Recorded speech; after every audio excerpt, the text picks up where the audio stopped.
you so freaking bad. Wrestle me.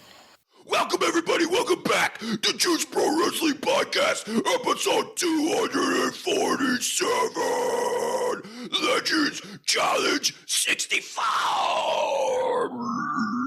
Yeah, we're back in the saddle again, back this week with a fucking very special guest. It's been a while, you know. Me, Strat, and Bodie have been tearing it up every week, but we had to bring the guest back, and there's something very exciting going on in the gaming community, the modding community, if you will, and I want everybody that's listening and watching right now to fucking find out about this and download it and just help support these motherfuckers because they seem like some really cool people. Anyways, let's get to it from the Legends team, Brian Iccotracs.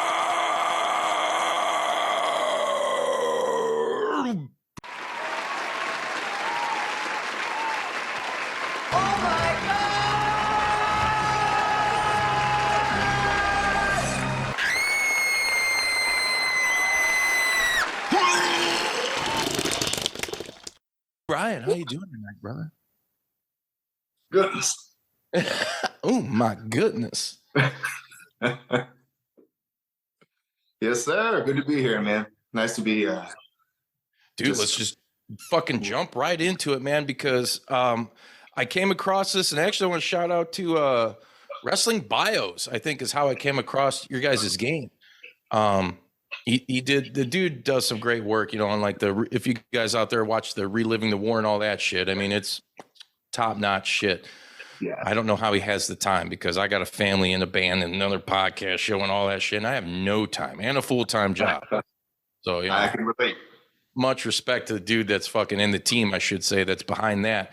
But I saw that video and I was like, get the fuck out of here, because you guys have put together, from what I understand, this isn't your guys' like first effort. You know, I'm kind of ignorant, a newbie when it comes to, I'm aware of the modding community. I've been playing No Mercy and all the other N64 games, you know, since they all dropped. I still own them all, still play them.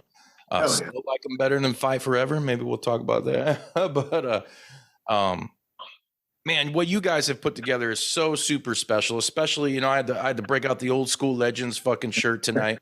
Yes, sir.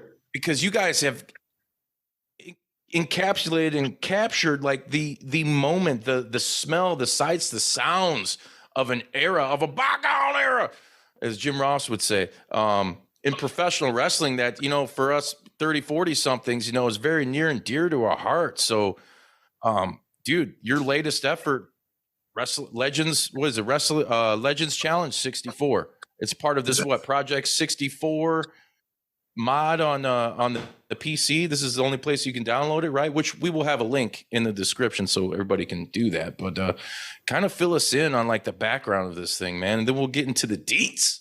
Yeah. I mean, yeah, it's for the PC. I mean, I've seen people, as it's been out now, I see people, you know, find a way to make it work on a Mac and whatever a ROG Ally is and all this stuff. I mean, I don't. Yeah, the handheld.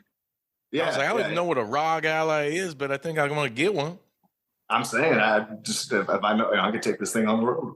Mm-hmm. But yeah, you know, it's something we've been doing for a long, long time. There's a group of us that have been working on this for, Jesus, like 15 plus years, and you know, just as the years go and more people kind of join the scene and figure things out, it's just you're able to do more and more. It's kind of crazy in a way to think about. We're still working on a game that came out in 2001, I think. You know, but it was that damn good, you know? Right. And if you're able to keep prying into it and, you know, expanding it and making things happen, I mean, it's I don't need anything else. So I'll be working on it for the rest of my days, more than likely. You know? Yeah. And luckily, this last one has come out and has really captured people's attention. So that's not shabby. No, dude, not at all. And so you're we briefly talked a little bit on X. I hate calling it X. I can't. Oh, I know it. Twitter, whatever the hell it is anymore. You were telling me you were more of the art guy on there. So are you the one responsible? Because the art in the fucking game is just holy shit. There's so many, like, I guess if you want to call them Easter eggs or throwbacks to even like the, you know, the presentation of like old wrestling games on the NES, the old wrestling cards, you know, like the pay-per-view font styles and all that shit. That's you? Are you the one responsible for all that? Yeah, I mean, I'm the one that's just drawing it all, but we brainstorm everything together on. We got like our own little board where we kind of hash all this out. But yeah, I mean, all that stuff too. I mean, I will go deeper than probably necessary with like figuring out what fonts they use for what, and like the animated star borders from the old NES games. Yes, dude. I still have that game too for Nintendo. Yeah. The actual old WrestleMania challenge, was it? Yeah, well, right. Yeah, WrestleMania Challenge is kind of the one where we took. It just started coming together to where I wanted to do the star border, and I kind of got obsessed just with that aesthetic, right? Like the whole WrestleMania Challenge era was like 1990. It's kind of the culmination of it's like the sweet spot of that classic wrestling, the WWF feel. Oh, yeah. I was at WrestleMania 8, brother. I was there, man. I fucking loved it. You were at the Hoosier Dome? Yeah, hell yeah. Man, that's awesome. Yes, sir. Saw the Warrior make his return. Yeah, and Papa Shango botched his spot. He came in, I think, a little too late. I didn't even know if I knew who Papa Shango was at the time. Like, I don't know if he'd been around for too long by WrestleMania 8, right? He was pretty new still. He was still relatively new, yeah. But a lot of people shit on that Mania, but there's a lot of good things. There's a lot of gems on there. Yeah. Well, 92 was a strange year anyway, but it's WrestleMania 8's classic to me. I mean, the look of it, even the weird little things that happened, like the LOD interview was. Oh, dude, I was right there. So, like, if you watch that back, like, I'm a little kid with my WrestleMania hat, and I'm in the corner, and I'm marking out like a motherfucker because what a rush! Yeah, well, I fucking love LOD, man. To me, best tag team bar none, and I know like modern day, I really think the Young Bucks have done a lot as far as wrestling and helping, bring more of a spotlight and attention to tag team wrestling. But dude, LOD was the shit because I find it very hard pressing for anybody that's involved in the wrestling community in any way, shape, or form to find a more over team that you could market to the moon. Right. I mean, those guys had the look. They were fucking monsters, dude, and just legit tough as fuck. Like, how do you beat that, man? No, they were just absolutely right, like right in their moment. They were right where we needed them at that time, and it was perfect. I mean, they were insane looking. Yeah, dude, fucking great. So here I am, little Juice, fucking at WrestleMania 8, off in the corner, and they're getting interviewed, and I'm just like, oh. Holy shit, like couldn't believe it. And then watching it back, fucking 30 years later, it's like, there I am. Yeah, it's fucking awesome. Yeah, that's pretty sweet. Yeah. But yeah, dude, the moments in that whole era, and I think like what we're saying, like that's kind of at that point, that's maybe like the very tip, like the very end of that whole Hulkamania run, if you will, if you want to call it the golden era of, WWE, WWF, which is what we know it as or was. And you guys have captured that so fucking well, dude. Like I'm not a PC gamer, so I haven't had a chance to play, but I've watched like probably 2 hours worth of, just videos on this thing, just like having wet dreams about playing this motherfucker, like. Yeah, man, I appreciate it. I mean, to be fair, I'm not a PC gamer. To be fair, I have like this awful laptop that I bought from my girlfriend for $100, and it's kind of all I got right now. But it works Photoshop and it works the game, and it's kind of if I've got any free time, that's what I'm doing.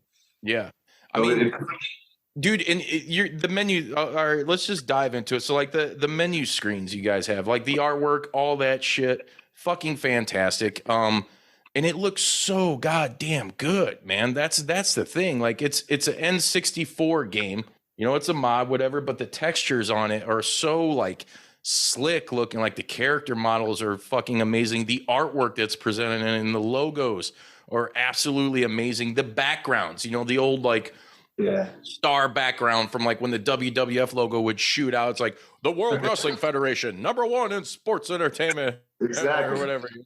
Yeah. I mean, all that stuff is just.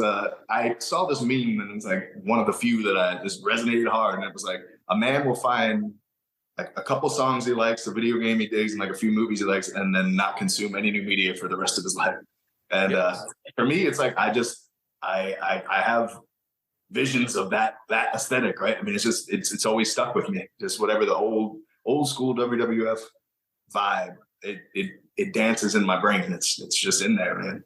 Dude, that says something about that product at the time and those performers who are just even like your lower tier guys and mid card guys are so to this day so memorable, like the gimmicks, the character work, keeping it kayfabe, like which is a lost art anymore. You have a couple of people that are doing it still to this day. Shout out Christian Cage is kicking ass in AEW, fucking keeping kayfabe alive, and you got MJF, right? But what growing up, like, so where do you start? Where do you begin with this? I mean, were you playing fucking N64 games? Obviously, like, where does wrestling start with you? Wrestling starts, I mean, basically at the very beginning. I have my older brother is 7 years older than me, and he was like he was a kid kind of making his I don't know, 4 or 5 or so in like 85. So he would see wrestling. Like I remember him hating Roddy Piper, and Yes. And I was born in 85. So, by the time I was like conscious, it was closer to like, Ultimate Warrior, 1990, 91. I vividly remember that stuff. But through my older brother, we had a few tapes and stuff, and it was just, I just wanted to see all of it. We had the video games. He had a few of the LJN, Oh yeah, LJN figures. And then I got Hulk Hogan jeans sitting on my toilet right now. Yeah. And I mean, I grew up in New Jersey, like the Northeast, it's kind of WWF country. It was something to be done now. I live out in Texas now, and it's like, nobody know anything about any of that. The Von Erichs, dude. Yeah. I met somebody once. I was working at a restaurant, and there was this like older lady, and she was like, oh yeah, we used to go down to see the Von Erichs wrestling. I was like, damn. At the Sportatorium, dude. That's Hollywood fucking ground, dude. I love it all, dude. Like, yeah. Oh yeah. Well, as you grow older, and then the internet blows up, and it's like now you've got everything at your fingertips, and it's a subject that it's almost like a I don't know, it's like a sickness, you can't help but to just be wrapped up in it, and always searching for something new. And for me, making new old stuff, if I'm able to add to that old stuff somehow, make it new. Well, dude, in media, and I'm sure you've noticed as well as everybody, like everything we loved as kids now is so mass marketed, dude. Like I'm a huge horror nut, right? I just wore a Bad Taste shirt yesterday for people that are familiar with Peter Jackson's earlier work, like I never would have thought when I was a little kid renting these movies, I'd have like that and Return to Living Dead action figures and t-shirts. Right. All this shit that we like now is so accessible, and people are licensing this stuff and just keeping it in the forefront of everybody's minds, and like all these collectibles and everything. And it's insane. So it makes sense. Like, shit like you guys are doing to like, just keep it fucking going, Yeah. I think it's people find their people, and put something like this out there. And then there's going to be just a generation of people who are like, God, even if they're lapsed or whatever you want to say, right. If this comes across their radar, it's like, they might not know anything that's happened. They might not have thought of pro wrestling at all in like 20 years. But then they're like, oh shit, I remember the Legion of Doom, Let me take a look at this. It's shiny, it's exciting. We had the menu music remade from WrestleMania Challenge. Yes, dude. It's so damn good too, man. So good. So just trying to hit on all that, just I want everybody else to feel it. It's a shame that I'm here by myself, because there's these other dudes with the power. Feel the power. Speak to me, warriors. I told you it's gonna get fucking nuts. I'm ready. But yeah, dude, I think people will, and that's why I'm so glad that you reached out and got back to me, because like as soon as like I said, I saw it on wrestling bios and shit, and then I try to do a little more deep dive into what you guys were doing. I was just instantly hooked. I'm like, shit, dude, like I got to get a fucking computer and get this, because I mean, those games, dude, I vividly remember like when they came out, like for instance, like Revenge and stuff, right? In high school, like that kind of like, as far as us in the US, kicked the doors open, it was like, holy shit, what is this? It's super fucking fun. Right. And then you get WrestleMania 2000, same thing. But then like No Mercy was the icing on the cake, like, it just had so much more you could do. the playability easily accessible. You know, anybody could pick that thing up really and fucking play it and have a damn good time. I remember like I was in band in high school and have to get up early in the morning for marching band and shit. And I'd be like hungover because we're like pounding Ice House or whatever and playing No Mercy for God knows how long, you know, like hours. You can just get lost in it. And with a big enough roster and whatever, it's like it never feels old. I mean, it's a game that people are playing 20-something years after the fact. That doesn't happen that often. It's a game that people are still chasing, you know, like as I alluded to a couple minutes ago, you know, AEW, Fight Forever. There was a lot of big promise, a lot of big hope because you had not only talent behind the game that were also fans that grew up in the same era. And now they're some of the biggest stars in wrestling that were extremely passionate about this project. You know, early on when Cody was still in AEW, you had Kenny Omega and all these guys who were gamers like, we want to bring that back. And then the game drops and it's some of the playability is there, but it feels empty. And it's just kind of weird when you have a billionaire behind this game, essentially, right? And I'm not going to pretend like I know the process and or development of video games. I know, especially from the ground up, I'm sure it is very fucking time consuming and just a lot of fucking work.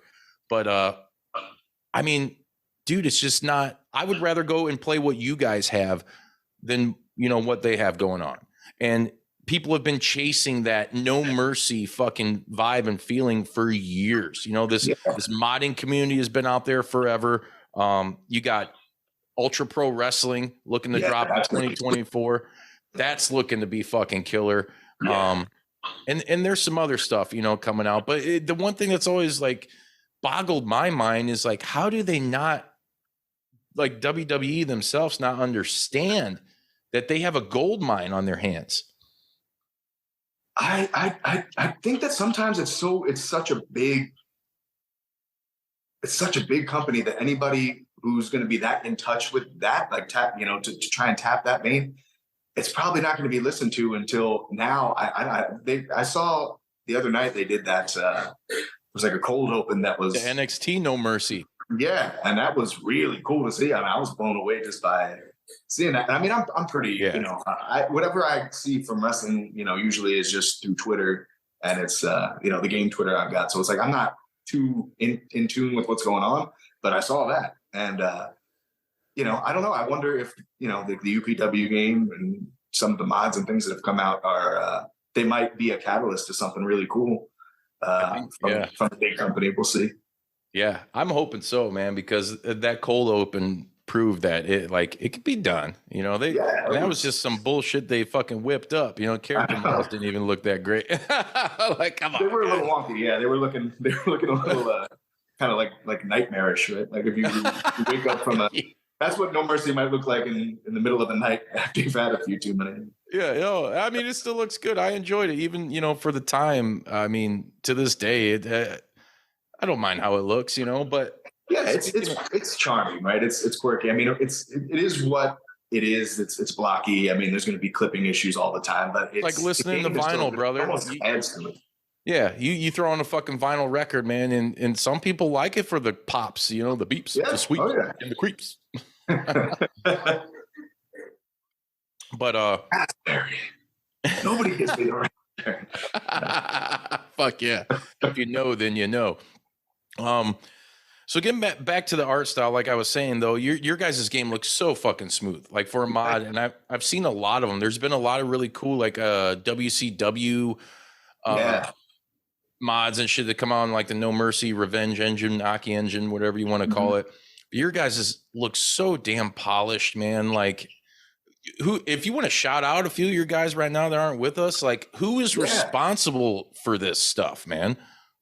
Well, it's a team. We all kind of work together on the ideas and everything, and then we all kind of have little roles and just areas of expertise, right? So for me, I am shamefully clueless with a lot of the ones and zeros and the coding and things like that. Right. I can mess off like that, and I love to draw the stuff. So Orson, who's maybe maybe the main ingredient in this whole thing, and these guys live in England, so it's kind of, I think it's 1 or 2 a.m. over there now, so that's why they're not with me. But so Orson, he will do just about everything. But he makes all the animations. Like if you'll see, there's a lot of new animations in the game. Like Rick a Rude, lot of new moves. And throw his sweat, and I love it. The Rick. I always do that to people when I come out of the bathroom at work. I'll be like, telling my buddy, like, "Hey, have you been Rick Rooted today?" He's like, "What?" And like my hands will be wet after washing them. I'm just like, man. Yes, sir. Yeah, we popped that in there. We updated the Rude Awakening. We got the $1 Million Dream wasn't in No Mercy, so he made that. Nelson. I mean, just all the and it keeps happening. Like we just put Bad News Brown in the game. And I fucking love Bad News, dude. That's fucking awesome. Bad News is so cool, dude. But he is awesome. Did you? You said you didn't watch, or you don't really keep up with much of the stuff going on now, correct? On Twitter and things like that. But I mean, I'm just, I don't know. I got 3 kids. I got a million jobs. So when I have time, when I have free time, I'm popping on. It was cool though. Yeah, Don Callis in AEW when he was feuding with Jericho or trying to recruit him, and they were talking. He's like, when you start off and with training with Bad News Allen, and Bad News would be so proud of where we're at. Nowadays he's like had these paintings and shit made and had Bad News on there. I was like, yes.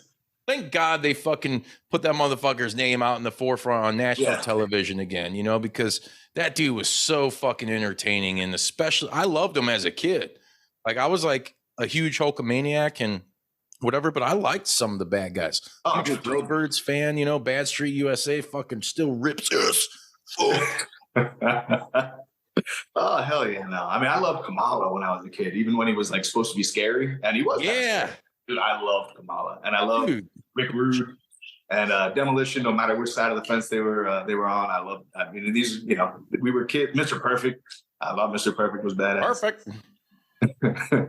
So the heels are forever. Yeah, and now it's a nation of heels. We've all grown up. Yeah, right. We all grew up watching Mr. Perfect, thinking he was cool, and now everybody's a bad guy. I know, right? They would call them the tweeners. It's like, what the fuck. But I mean, once again, those guys' character work, Perfect in those vignettes back in the day, like Wade Boggs and shit, and fucking throwing the football, like throwing his own pass, man, down running the whole length of the field and catching. Yeah, catch it. Now that's perfect. I bought it. I was like, damn, he can run. Dude, so amazing. Another thing I noticed that you guys have in this game, which dude, is a huge coup for you guys, is the commentary, man. The fucking commentary during the matches. Like, you guys have straight up, like, the tandems that are, like, some of the most recognizable for anybody that's paid attention in the last fucking 30-plus years, Jesse the Body and Gorilla, Tony Schiavone and Jesse the Body, Bobby the Brain and Jesse, even fucking Lord Alfred Hayes and who? Sean Mooney. Who? I know, man. Yeah. I'm watching this shit. I was like, and it flows and it works so fucking good. Like they're not talking about what is going on in the ring, right? But like, for instance, you got Gorilla and Jesse kind of arguing about shit, like, and I'm sitting there, I'm like, man, how much fucking time, blood, sweat, and tears does your team put into this to give us like those little nuances that just it hits you right in the fucking nostalgia feels, man. You like almost brings a fucking with a tear in my eye, like those moments in that shit that will obviously to us wrestling fans, us diehards, will live forever, man. Like those commentary tandems, it sounds so great, and it sounds crisp. It's good. It's not like just some bullshit that was recorded over. Like it's cut so well. How the fuck? I mean, how did you guys come up with that? I mean, man, again, that was Orson, and I mean, yeah, he right. He uploaded all of his old DVDs and things and just found bits and pieces. And I imagine it took him a tremendous amount of time, but he just made it conversational. Just had him saying stuff that we've been doing. And every once in a while, they'll call out, some random action like, oh, these guys are looking a little tired around here, but it doesn't matter if it lines up with what you're doing. No, it's great. And then, there's classic songs pasted underneath it, just instrumentals and things. And it just makes, it's another little piece of candy while you're kind of letting your mind go a little bit. You guys got a fucking Patreon and shit. I'm sure we'll get to that later at the tail end of this episode. But man, if there's some rich motherfuckers out here watching and listening right now, Orson deserves $1 million just for that idea, for that, you know, because that is, oh, dude, that is my kiss to the chef, you know? Yeah, man.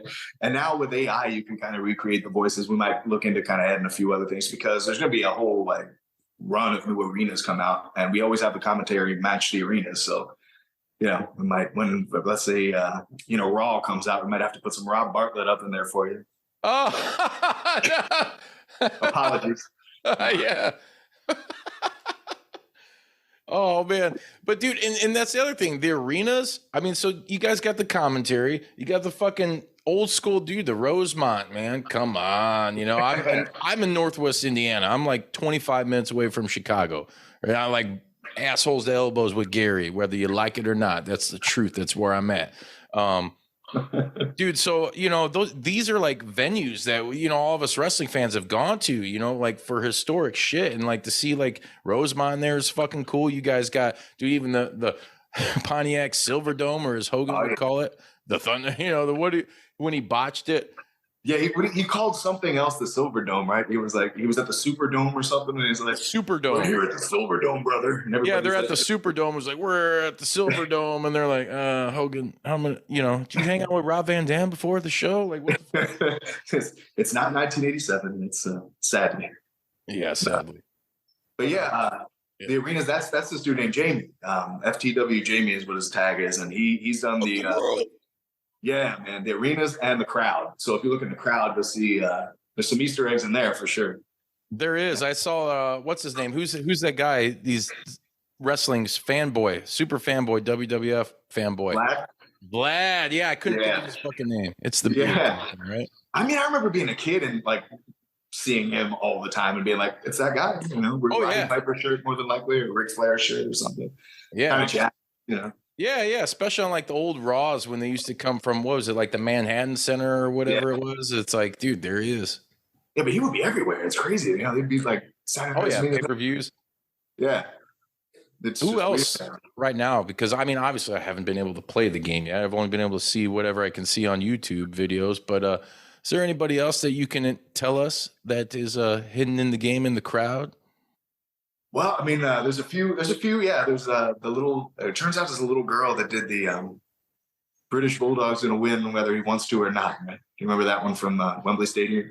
Yeah, British Bulldog's gonna win whether he wants to or not. He snuck her in there. There's ECW guy, because he would come to the WWF shows back in the day. Yeah, there's a lady on Royal Rumble 1990 wearing a Jake the Snake shirt, and she looks like somebody who would have a good time hanging around like Jake the Snake circa 1997. Yeah, dude. We popped her in there. Everything. Yeah, I'm trying to think of some other ones. I mean, it's just, the game is chock full of little things like that. Like, it's things that we have to work to do too. Like Ultimate Warrior, he's got somewhere around 15 attires now, and they all run to the ring, except WrestleMania 7 Ultimate Warrior walks to the ring. You know, he's the only one that walks to the ring because that's what he did that night. And then there's Andre the Giant. If he comes out in his first suit, his WrestleMania 3 looking, you know, strap, shorter hair, no sideburns. Bobby Heenan, and in most arenas, Bobby Heenan will come out just like a black sparkly jacket. But if you pick WrestleMania 3, he's got the white tux. Yes. You know, just little things like that we just want. If we're able to do it, we're going to find a way to do it. Dude, you got to get the little mini ring entrances. Oh God, man! If that becomes possible, I will be happy man. Yeah, right. I can't imagine. You guys have done such great fan service with this game, man. That's why I can't speak highly enough. And I haven't, like I said, I haven't even fucking played it, dude. Like, you can just tell, dude, that like the love and respect and passion for, you know, the product, for the business, the wrestling business, you know, the old school WWF era. It's so evident, dude. Like I can't fucking, we're not worthy as fans and gamers. We're not, dude. For you guys, we need people like you though, you know, that you guys don't have the time, I'm sure, but you make the time and you guys do this and you put out this fucking game that, you know, anybody in the world can fucking sit back and download and enjoy now for fucking free to boot, you know, like, I mean, I'm sure everybody, like I said, people could support you guys, Patreon, the cause and all that, but it's a free to download game, correct? Yeah, oh, totally. Yeah, no, it's up on the website. I mean, we'll be updating it too. Like we put one giant patch out, and then we're going to put another one out soon. We added Paul Orndorff and Oh, dude, things. Mr. Wonderful, dude. Mr. Wonder. That's fucking awesome. I had his son Travis on the show about a year or two, actually, probably a couple of years ago. Yeah, right when Paul passed away, man. And that was a cool episode to do. It was very weird, out of our sandbox thing. It was more like, hey, man, I've experienced loss. I'm a huge fan of your dad. You just had a huge loss. Let's talk it out. Let's get some fucking shit out. Work some shit out. And Yeah, I imagine that was probably pretty helpful for him. yeah, and I'm glad to be of service to anybody, man, because it's fucking life. We're all human beings. We're all real. Yeah, You know? we can reach out and help. And anyway, and that's one thing I've found, which was a total shock, was that there's some people who, have put things out there to say, they're just this little, just downloading this game and messing with it. Was like just a little blast of childhood happiness that they needed when things get rough. And I can relate. I mean, working on this it's kind of like, there was a time when during the pandemic, I was just kind of referring to it as my depression project, Mhm. just to kind of have the excuse to sit down with it, in the house. But it really is, it's nice to have things were innocent, right? You were a kid. I mean, these guys were larger than life. You could sit down. Everybody was still around. Everybody was still alive. Life was small. I mean, if you left the house, you weren't responsible for answering the phone. I mean, it was just that. And so just to have that little blast of somebody, it's like a love letter from that era, that little thing that's like, you know what, you're still here, and we're still here too. And it's the same thing. Like music does the same thing. Dude, it's time travel, man. It's the only way that I possibly know how to time travel. And I got those vibes just from watching that shit. I'm like, oh, I'm instantly thinking of all the shit that's happened and experienced as a little kid watching the product back then, and the atmosphere, everything. It's so great. I've never experienced a more like faithful representation in a video game of any kind. Like, in my opinion, I'm sure people will disagree, but dude, like, if you were there living these times, it's different. It's fucking different than you're some punk ass kid. No offense, but you get whatever. I don't care. I'm old. I'll turn 41. Like, by the time you heard this, I'm already fucking 41. So fuck. Hey, I'm catching it. I'm almost there. There you go. But it's different than those kids now that were born, say, in like 2000 or whatever, and going back and watching that. I'll never have those eyes. It's weird for us to be there and experience it. We've experienced fucking everything, especially if you've maintained your wrestling fandom, throughout the, from your Hogan to the Stone Cold to your John Cena eras, like it really services those who were fucking there and lived it. It's a true medium of time travel, dude. Like it feels so great. Like I fucking love it. Reminds me like a fucking being a kid, Saturday fucking nights, summertime, like no fucking school, jumping on the NES, doing WrestleMania and watching, whatever pay-per-view is going on at the time. Like it takes you back. That's the design, I imagine, right? I mean, it's just the lights, the colors. Even I put like a kind of like a grainy, kind of blurred funk to it. Right? It's basically a portal to like summer 1989. And it's summer vacation. You ain't got nothing else going on, and just let the sights and sounds and the glow from the TV kind of wrap you up. And that's the thing about it's such a weird thing to think about. It's like, why would you put all this time and effort into just, I don't know what, 80s pro wrestling, right? But there was nothing else like that. There's no other form of entertainment. There's nothing else that has that exact combination of ingredients put together that worked, that felt like it did. I mean, it's just, there's nothing like it.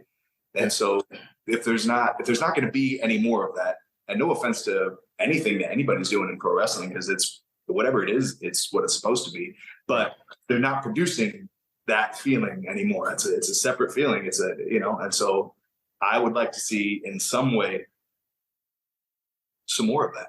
So where there isn't some, I'm gonna make some, right? Me and my buddies, we're gonna keep pumping that out. I mean, there's so much ground left to cover too. I mean, you'll look at some of the YouTube comments and it's like a list this long of guys who aren't in it yet. It's like, man, I will be working my ass off to make sure that I don't miss too many of those, and it takes a long time to put them in there. But I mean, I want to see this thing reach its ultimate form, right? Yeah, dude. And I truly believe this is something like, that's why we need everybody to support, and support you guys. If you're able to play this game, fucking download it, because who knows? I like to try to think more positive in life, because it's a very hard thing to do sometimes, but this could lead to you guys. Hey, the right person, you never know, sees this shit, and then all of a sudden it's like WWE's got that itch. They're already creating promos. A lot of their talent now were those kids playing those games. Yeah, absolutely. At some point, I think that will happen. What if they see what you've done and say, hey, well, come work with these fucking guys, whoever's 2K or whoever's producing their shit now? You never know. That's not like it's impossible, right? Like, I would love that, because I am, I'd be happy to never wait another table in my life. But and I mean, I'd welcome it. I would. If a lot less important people have been hired by that fucking company and gotten paid well. So Well, anybody who's willing to pay me to draw pictures of wrestling, Yeah. I'm for that, right? If I'm putting it out there, I'm happy to draw money that way. But I just hope that we don't get hit with the opposite end of that coin and hit with that cease and desist, right? Yeah, that's the other thing, man. But I mean, it hasn't happened yet, and the thing's been out for a month or so, and if it does, I mean, it'd be a heartbreaker, but we would still make it. We'd still make it. We'd just have to do it under wraps. Right. So, I mean, in the community itself, has there been games? Because I'm unaware, like I said, has there been games like that's happened? Not that I'm aware of, no, especially not with. I feel like I would know if anything had happened with any of the No Mercy projects. To the best of my knowledge, nothing like that has ever happened. I just me and the dudes were kind of just wondering, since we put games out before, but never to this amount of fanfare and attention. And so the first week or two, like the Wrestling Bios video came out, and it's like, we're watching the views climb. It's like, oh shit, we open Pandora's box with this, because we're working on it so long, we can't not work on it. It's just been a thread in our lives. It's been like this hobby that we don't care to ever stop. Yeah, for sure, dude. I feel the same about the shit I'm doing, with the show and everything. And the whole basis is just to bring wrestling and music and everything fucking cool in life together, and fucking sit and enjoy it together, not be some angry little prick on Twitter that's like, no, why didn't you do this or this? Fucking, like, just enjoy it, people, No, well, I mean, I imagine, I don't know. We haven't gotten a lot of that. No. But I'm saying that's like generally in that internet wrestling community, that's like one of the most toxic places, because you just see like some of the comments made about whatever, and it's like, damn, dude, like even Fight Forever, they're getting some shit, and it's like, yeah, they released a bare bones game, but they told you they were going to consistently update it. The way everybody wants shit now is they want it now. It's And I try and remember that the people who kind of lash out like that, and it seems just kind of way out of left field, just a little bit over the line. I just try and remember that there's probably reasons for that, right? There's got to be a reason to release your anger in that way. It must be some suffering on the other end of it. So I'll try and just let them say their piece and move along. I'm not, I don't want to get wrapped up in any of that. For real. Well, dude, let's talk about the fucking roster, because you guys, I mean, it's the creme de la creme of Legends games, and WWE themselves have put out Legends games. They incorporate them now in every year, every 2K game, but they've been as far back as like the SmackDown versus Raw fucking series, and Legends of WrestleMania was a game they put out that. Yeah. And it wasn't a very good game, but I loved. I mean, it was so nice to have that music, and they had the music. That one, and, just looking at it, at least it had that. Like the entrance, just watching the entrances was good enough for me. I mean, I still have my copy. I don't know the last time it's spun, but or even Xbox. If you go back to Legends of Wrestling, killer fucking roster from all over. You had your Texas territories with the Sportatorium and WCCW, the Von Erichs and shit. Then you had your fucking New York cats, like the old school Bruno Sammartino, your Hulk Hogan's and whatnot. Yeah. And, they even had like RVD and Sabu in those games, like a killer roster, but the game was fucking played like shit. Yeah, Acclaim. And again, I mean, I loved it because I had to love it because it was all we had. Yes. But I still own them, man. I talk shit, but hey, I own it. I fucking wore the heartache for 20 plus years. You know, like, God damn it, it was a missed opportunity. When we were able to just kind of see, oh, we can get this crazy with No Mercy, like the No Mercy engine and everything combined with that game that I always wanted to see with Earthquake and Rick Rude and Demolition and Brutus Week, all these just even when we get to the point, like you should come back and be a part of the Acclaim, dude. You should be like the Godfather of the Acclaimed if you're aware of them from AEW. That's mainly what I watch. I watch everything, but they're like the Scissor Me guys now. So get Brood Eye in there, Dude, I mean, anything scissor related ought to at least have a cameo. Although, Brutus is looking a little different these days, but we all will. We'll all get there. Yeah. Dude, you guys. So we're talking about like the Heart Foundation. You guys even got Razor Ramon, the old school Undertaker, and this is just all by memory, right? Like a Warlord and a Barbarian, fucking, like you said, Earthquake, Piper, Hogan, Warrior. God, who the fuck else? The Rockers, the original, Shawn Michaels and Marty Jannetty. I remember getting the little Hasbros for Easter one year. I got the 2-pack of the Rockers and the 2-pack of the Bushwhackers. So I was like, fucking rock Jesus, the resurrection is here. Yeah, dude. Who else you guys got? Bad News Brown, dude. Yeah, he's coming up. Jake Sister Snake, Sherry. Dude, yeah, Sherry was so good. Sherry Martel was fucking Sister Sherry, Scary Sherry, Sherry Martel, whatever you want to call her. Awesome, dude. She was just awesome. Amazing. I mean, just where the hell did she come from and where did she go? Right. I miss her. Dude, and she could wrestle. She could wrestle and take bumps, dude. Like she was good.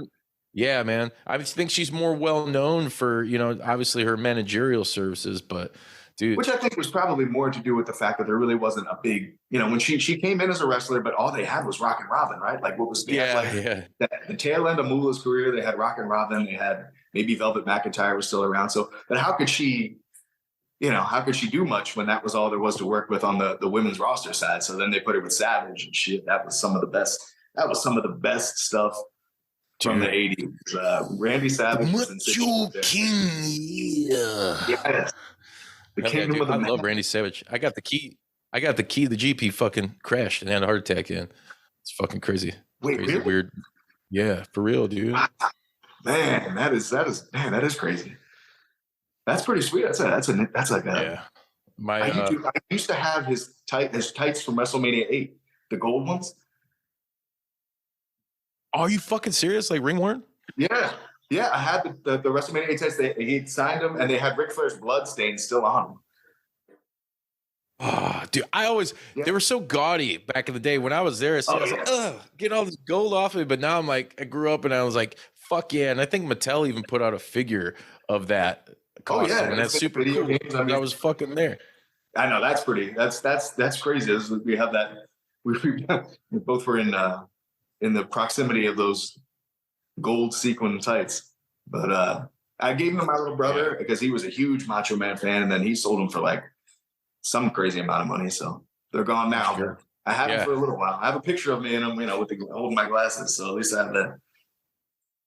Dude, there's a guy we just had on the show a couple months ago. Lives in my hometown of Hobart, Indiana, and he's got just an insane amount of ring worn wrestling attire, and a lot of it is from like this this era, like holy shit, like it's crazy to think to have a piece of history, something like that, like that's blood still on the fucking tights, like yeah, if we want to clone Ric Flair, see if there's still some usable DNA on there. Right, clone his ass, clone him into fucking like make a biotechnical fucking biotech is Godzilla, to quote Max Cavalera. Oh shit. I mean, a bionic Ric Flair would either save or destroy the human race. Yeah, he'd become like this living entity within your guys' fucking mod. Mecha Flair. Mecha Flair. There you go.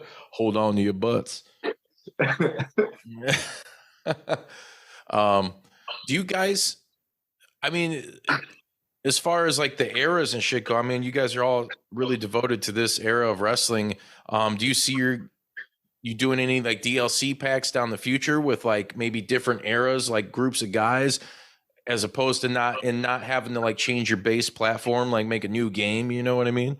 Because to me, if it's Legends fucking in the title, that can be any era, you know? Yeah. No, I mean, it's not right now. There's such a huge list of guys I still have to put in there. Yeah, But yeah. I can definitely see.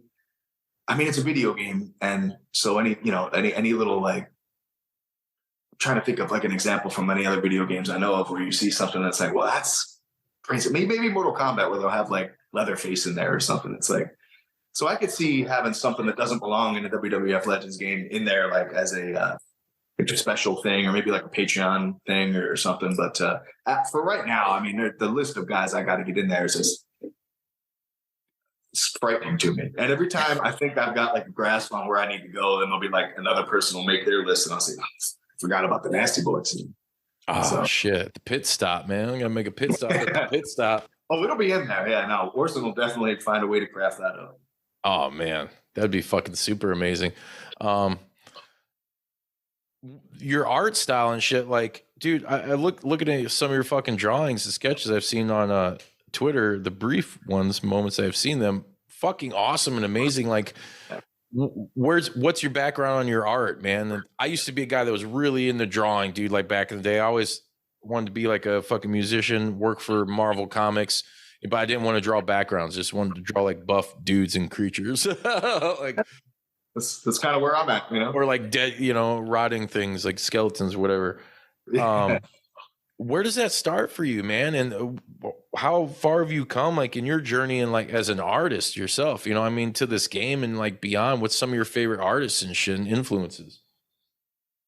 Oh man, I mean, it's not. I don't.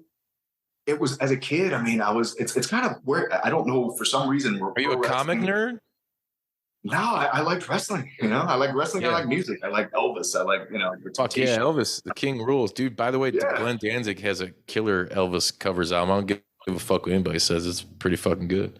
Hell yeah. I mean, it's just that's where, and that's what I ended up wanting to draw is just wrestlers, and I'll draw like that's really all I've ever drawn in my life. Is I've like this game we started. It was like 2005, 2006. I was barely I was just out of high school, and right around the time I found out I was going to have my first kid. And so it's like, oh God, I need an outlet. I need something.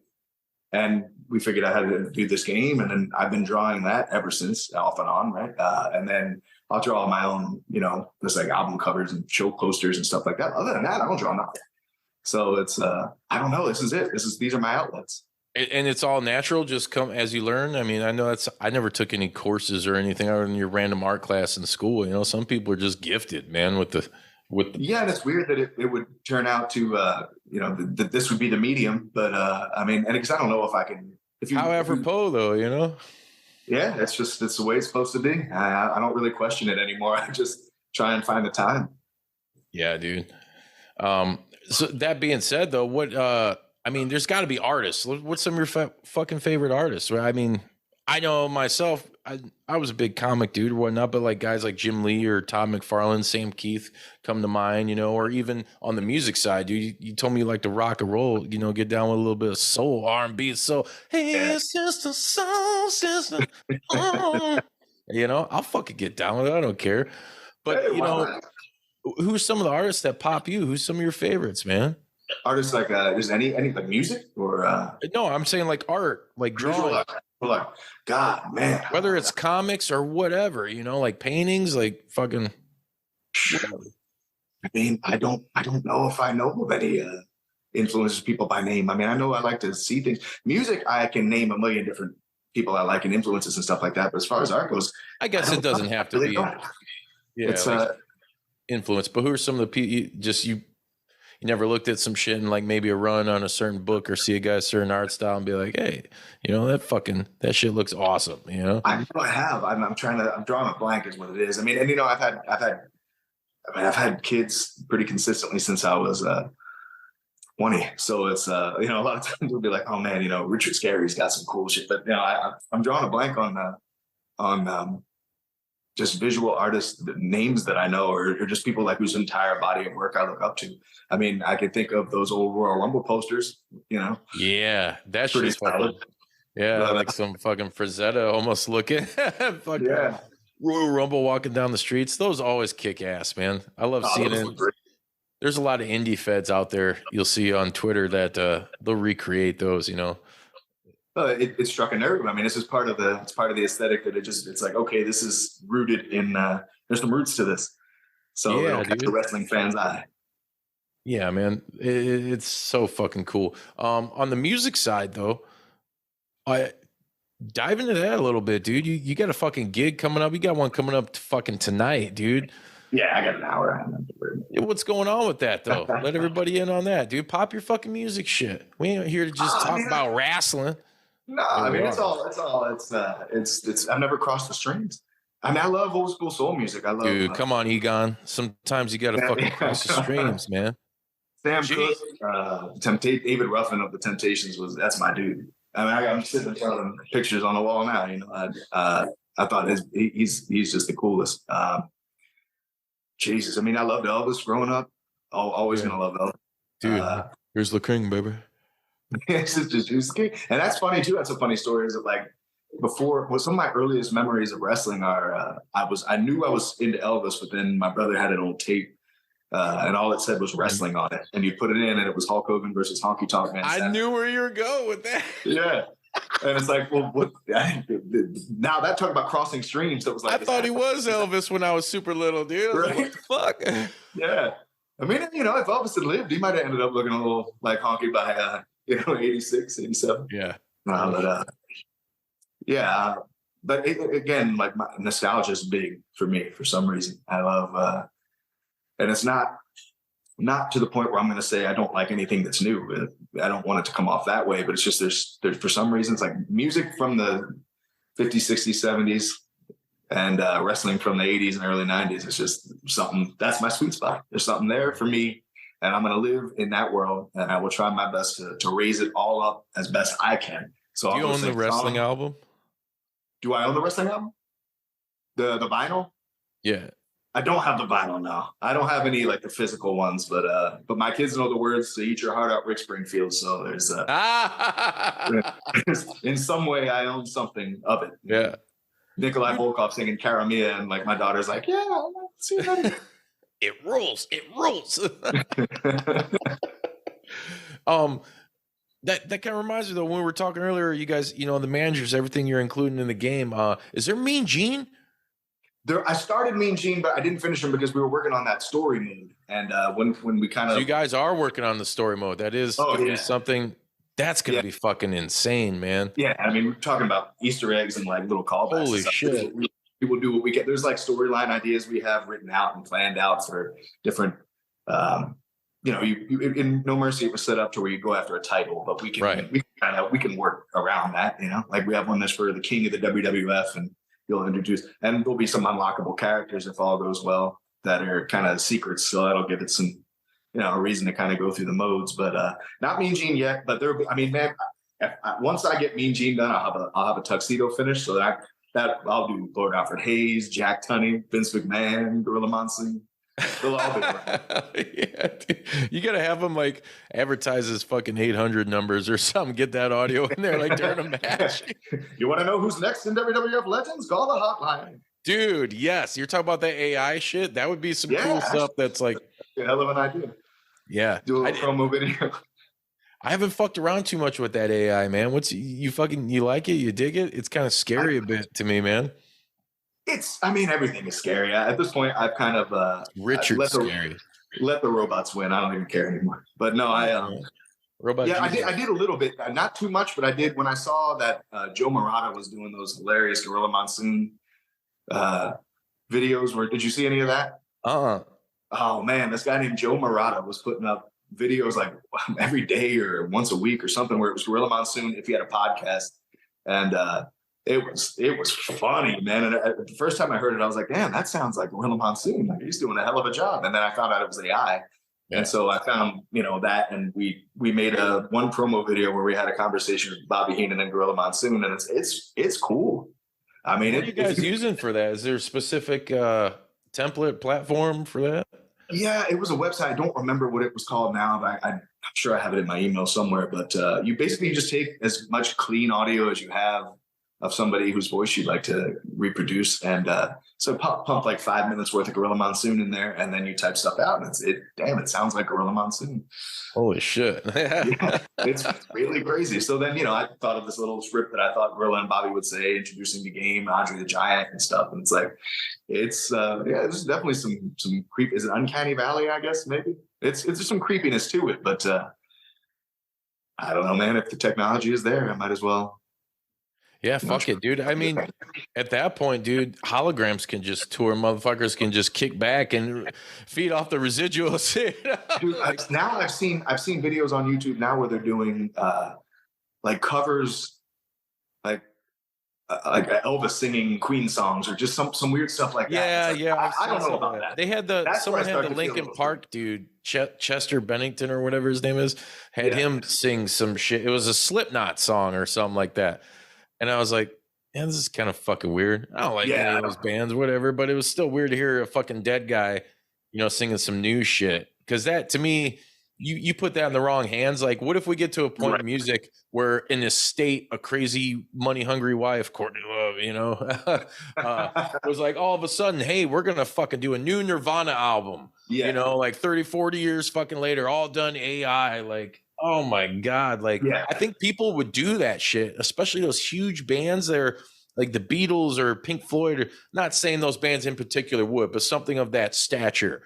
Sure. If there's enough money, if they see enough, if whoever's in control of the decision sees enough money to be made, what do they care about bastardizing anything? Yeah. It's so bad. Like I said, I might have told you off air, but I'm a huge fucking Zappa fan, and like, dude, he's got a lot of shit though. Like when he passed, I mean, that dude had a vault of just shit from the 60s, all audio and video. He recorded every show he did till he died, in like 92 or 93, like lots of fucking stuff.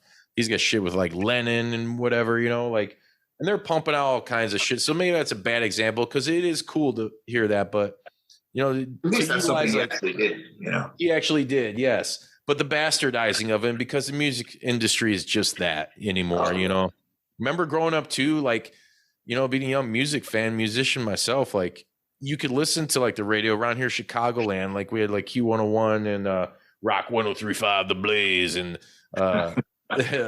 dude, there was all kinds of fucking shit, and it's all gone now. And some of it's back, like Q101 went away and come back, but it's like the most robotic playlist like you'll ever fucking hear. When you were a kid, you were waiting. I was ready to put Spitballs in my fucking Guns N' Roses tape that I don't even know how I got, because I don't like Guns N' Roses. Oh yeah. So you to record a song. Oh yeah, dude. I stayed up all day trying to get them to play "What Becomes of the Broken Hearted." I'd seen it on the Wonder Years, and it was like, I gotta get that again. It's like an old Jimmy Ruffin song, and just sat there by the radio, just waiting to hit record. Like every time the DJ would come on, we're gonna go to.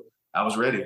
It's weird because that doesn't exist, but it meant something to me. It was a cool memory that I vividly remember of my childhood. And it's like, it's just strange.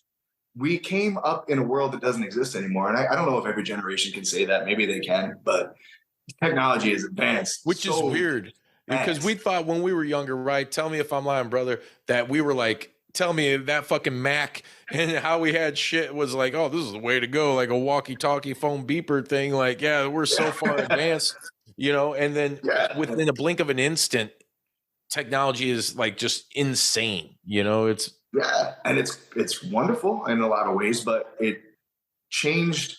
We're like the last generation of people from like, that century. I hate to make us feel old, but dude, that's the way it feels, and you never want to be that. So I can't wait for these kids to grow up in like just some weird freaky shit. And hopefully I'm long gone by then, something happens, and then they could be like, huh, you know what? That old man, that crazy old motherfucker was right. Yeah. Like when it's just VR on the streets of desolate. Yeah. This shit is weird. I don't know. I mean, it's just a strange, I think we are kind of like just an odd lost generation in that way. Because again, the world we grew up in was very quickly gone. I feel like it was like right around high school time. It's like, oh, everybody's got a cell phone now, cool, but it's still just like a phone. And then 2 years later, and it's like, okay, now my phone can now I can record video anywhere I am, like high quality, and now I can recreate Gorilla Monsoon's voice if I want to. And now if I press this button, I got a plate of pancakes right in front of me. I was like, what? Right. Yes, I don't know. That's like a Star Trek thing, isn't it? Didn't they go to some cubicle and be like, "Hey, I want a blah blah blah," and the thing would open up. There it is. Like, can't be far off. Like, where's the robot? Hey, I'm gonna eat some fucking weird molecular transferent burger meat. You know, fucking sounds stupid. I'm not a scientist. Fuck off. You know. I refuse to believe it. You guys. So there's also a create mode. Is that you guys are working on that too? Because like, fuck, man, how do you get the time to do that as well as developing this story fucking mode, which I'm super pumped about? Yeah, that one's good. The story mode is tangible. Like we can do some work on that. Create right now is the back end of what we do to make the game. So right now there's like I can't wrap my brain around a way to other than just texturing like a million different combinations. But even then, like you remember in No Mercy how you'd create a wrestler. So you'd pick, I don't know, let's, for example, you like put on like test shirt and change the color of the shirt to red and then the little cross thing to yellow. Yeah. Well, we do that to do the wrestlers we make. We have to like make this weird formula. So let's say Hogan's wearing like a test shirt, red and yellow, and like Jericho's tights, red and yellow and stuff. And then we press a bunch of buttons or whatever, and it dumps all those textures. So then whenever you put a red and yellow shirt on the right skin tone or whatever, that's Hulk Hogan's chest. So a long way to say, like, it would be pretty tough to make a create mode when that's the case, because you might stumble across things that we use to texture our wrestlers that, you put the right combination in, you're not gonna find what you thought you would. So I don't know if there's gonna be any way to. We might find a way somewhere down the line to make some very, very simplified version, but even that, I don't know how we'd get to work, just because things are the way they are. Create mode is kind of like the back end of. I mean, it would be easy enough to go in there and kind of change things around if you want to. Like you can move people's stables, or you could.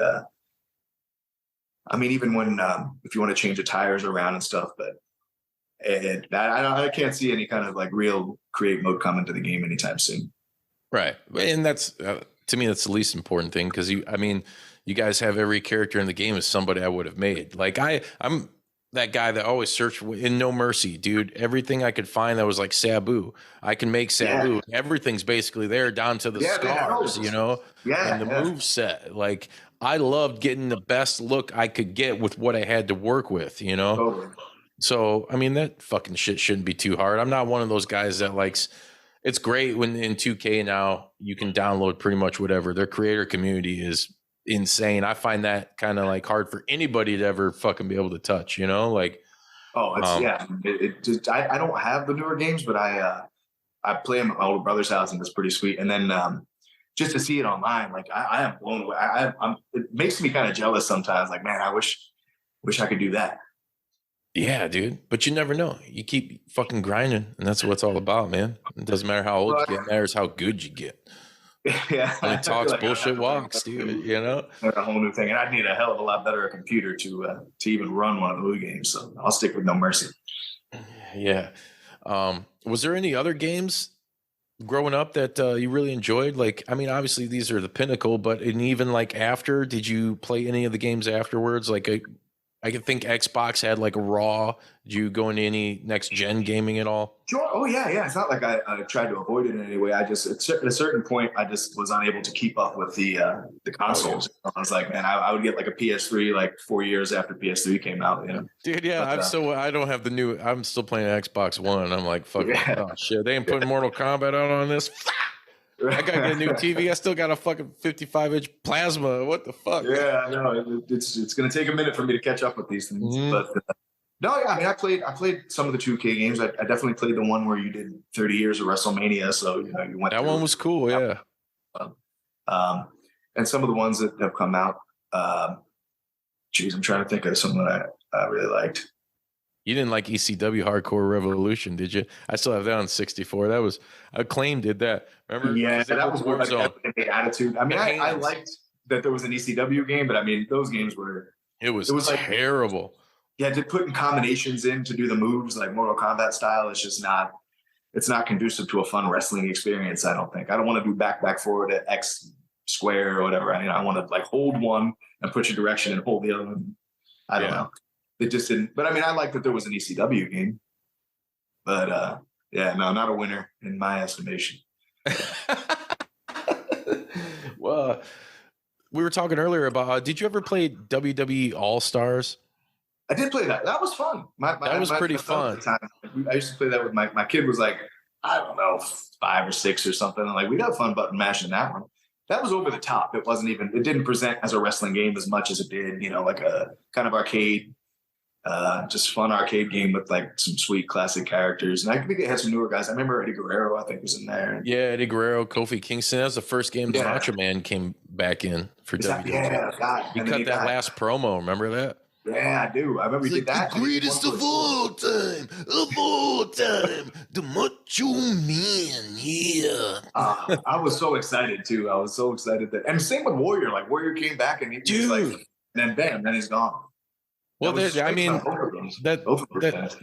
little segue, but and maybe it's a little morbid, but hey, it's life, it's real. Like, who are some of the people in wrestling that you really like? Because, dude, I've taken a lot of shit from pro wrestling, especially in this era, and applied it to even like life, as far as like when I was a little kid swallowing the bullshit training prayers and vitamins. I mean, to me, that just meant work hard. You can do anything, I kind of formed who I was. Like, who are some of the fucking men and/or women like that have passed at when you heard about it? It's like, fuck, man. Like, Terry Funk just passed and Bray Wyatt, like days apart. Back to back, right? It was like a day later or something. I mean, I remember being it was 99. I love Rick Rude was my guy. Rick Rude was my favorite wrestler. And yes. I love Rick Rude. Man. I loved Rick Rude. I even wrote like in middle school, it was like write to a celebrity. Hey, you'll like this because at the end of the show, if you guys listen to the very end, there's a little Easter egg for you Rick Rude fans. So hell yes. Well, I just remember I came home from school one day with my buddy, and my little brother had stayed home sick, and he was like, "They're saying Rick Rude died," and I was like, "That's bullshit." It was like the internet was new, it was 99, yeah. And I was like, "Oh, they say everything on there is bullshit." And so then I get to school the next day, and like one of my friends had a printout from from the computer, like a printed page. It was like, remembering Rick Rude, and my heart. I went home from school early that day. Yeah, my heart sank to my feet. So that one, that broke my heart. I mean, 93 was early, but I remember Andre the Giant dying scared me. I remember because he was kind of scary there anyway for me. And then I didn't really understand death too much of the time, so I didn't know for sure that his essence wasn't in my room and about to freak me out, while I'm trying to go to sleep. So that was a strange one. I mean, the Warriors' death really kind of bothered me just because that shook me too a little bit. Dude, the network had just started and they were doing Warrior Week and the Hall of Fame and all back, this stuff. Dude. Yeah, he cut that fucking. Yeah, such a prophetic fucking promo, Tony Pomo, botch. But I mean, that was like a warrior's heart will beat its final beat or something. It's like he died the next day. So that one. And when you're older now, it's weird too, because like I said, we both got kids. It's like even hard. It hits you harder. Like it's hard to watch Pet Sematary, and I love that movie. I don't want to see Gage get hit by a fucking truck. Like yeah. I mean, the older you get, now the more of that you it's almost you are making SAWFT. That whole thing is just everything you've ever known and loved is on its way, right? It's not going to be long, and then the pieces are just falling left and right. Like Terry Funk lived a full life, and yeah. But I mean, still, it's like I didn't want Terry Funk to go. Maybe I didn't want to see Terry Funk go. And so it doesn't matter if they're old or so many of them didn't get to make it to be old or young. Look at guys like Bray Wyatt on top of the world. That's just. I mean, when they're young and they go, and so many of them have. Like that's heartbreaking. And I didn't follow his career and know much about him, but the Briscoe brother that got killed. Oh man, dude, that bothered me. Jay Briscoe, that hit me hard too. Yeah, and dude, like he was doing shit with for his kids, and he goes out that way, like just like in the blink of an eye, through no fault of his own. I mean, it's just it's being a wrestling fan. I think has you either get strong or you get very depressed, or maybe a combination of the two. Because it's been tough over the years, man. Yeah, it has. A lot of them are gone. I mean, fuck, probably half of your guys' roster in the video game. Yeah, I mean, sometimes I think when I started making these, like, Savage was alive when I was working on it. Bam Bam Bigelow was alive when I was working on it. Earthquake was alive, and now, you know, so many, like, really, the number. JYD. Yeah, I mean, dude, the number of dead wrestlers to alive wrestlers in the game is saddening when I think about it. But I mean, but it does bring me some joy that, I mean, some people don't know who, like, I've seen people who are talking about the game, download the game, who might be younger or just didn't watch and hadn't thought about it in years. And it's like, they might not know or remember some of these guys.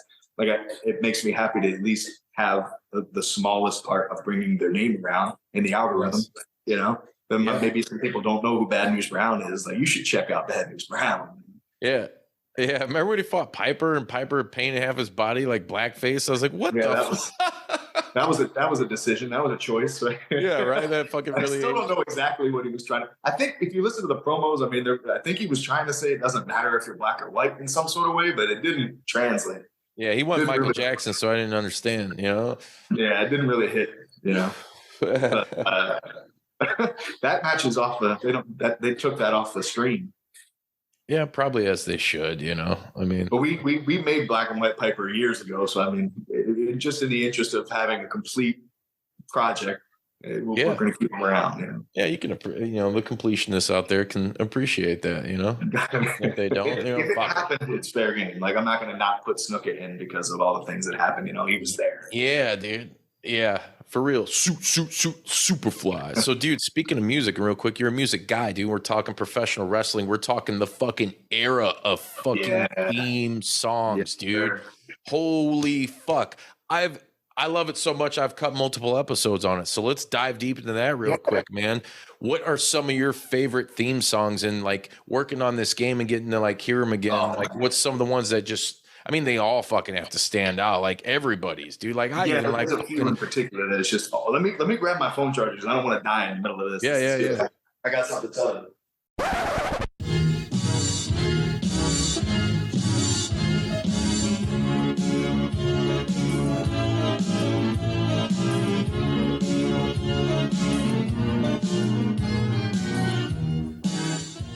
You gonna do sex to me? Did you like that video? If so, be sure to hit like and subscribe and check out more killer content from your boys at Juice Pro Wrestling. Whoa, yeah!